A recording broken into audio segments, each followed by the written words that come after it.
Welcome and thank you for joining today the FS Talk. Regulation and digitalization are important topics in the FS environment. What do you think about what is driving the digital agenda?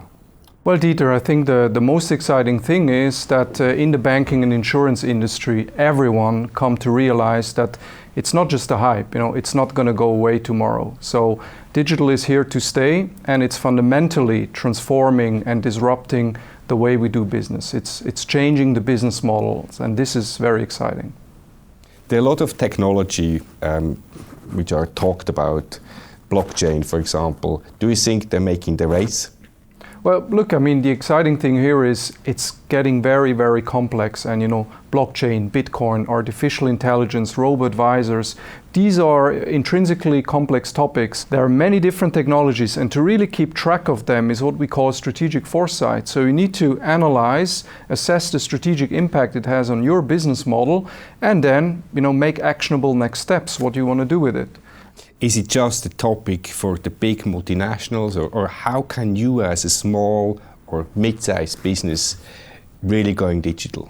That's a very good question. I think the good news is you don't have to be, a large, humongous organization to really cope with digital. If you're a specialized niche player, small or mid-sized bank or insurance company, if you put your strategy in the right place and you, for example, engage with the Fintech ecosystem, you can go to meetups, you can run prototypes in, for example, our digital experience centers, and there's a lot you can do even if you don't have that scale. But it's all about making the right choices and having a very clear strategy what you want to do.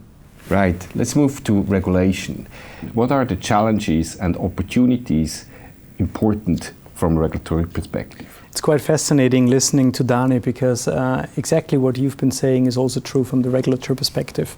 Regulation has moved center stage. What used to be a back office function, a pure compliance exercise, making sure you comply with the latest developments, has become a strategic dimension which is on the agenda of the boards of the key executives. But the challenge again is to get a view, to understand what's going out there, so you make the right choices, you allocate the resources correctly. So again, the biggest challenge probably is monitoring what's going out there, analyzing what's the strategic impact in two dimensions really.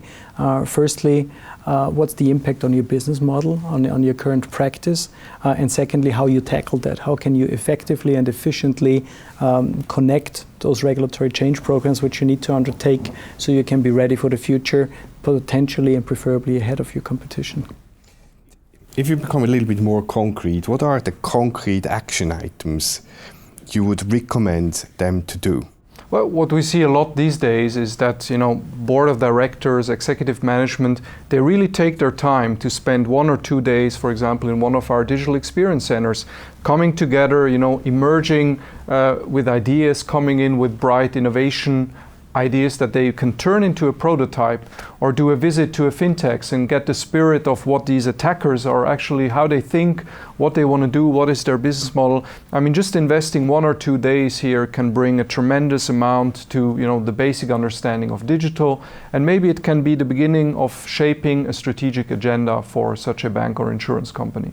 Moving again back to regulation, how can our clients tackle these challenges and opportunities in the regulatory sphere? I think the biggest challenge, as stated, is dealing with the volume of debt. So you gotta make it grippable, right? You gotta make it somehow tangible. And one way of doing that is you gotta map out the regulatory agenda as far as it is relevant for you.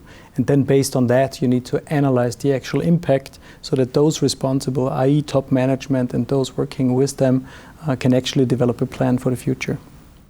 But if you want to be a little bit more specific, what shall our client do? Let's say it's a mid-sized financial service client.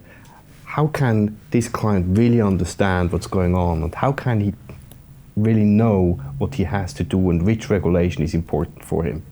There's a couple of solutions out there. Again, we also provide one, and I should note for free to our clients on our webpage. I'm not sure if you're familiar with it, but it's something we call the Regulatory Radar. and you can find it on our webpage. And basically, it's a mapping of regulation as they come at the industry, segmented by industry and mapped along the timeline with specific explanations, regulation per regulation, which I believe is a very handy way of keeping an overview of the challenges coming at you. So can I ask, the regulation is updated in real time? Well, real time obviously is a big word because we all know those regulations have thousands of pages. So obviously it takes a bit of time to digest that, but obviously we strive to be as accurate and as timely as possible. So it's not just Swiss regulation, correct? Exactly, it's European regulation and Swiss regulation, where I personally think that in particular the EU regulation is very important because it's significantly impacting also on the Swiss reality. Right. Thank you very much for Great. joining and sharing information. Thank you. Thank you.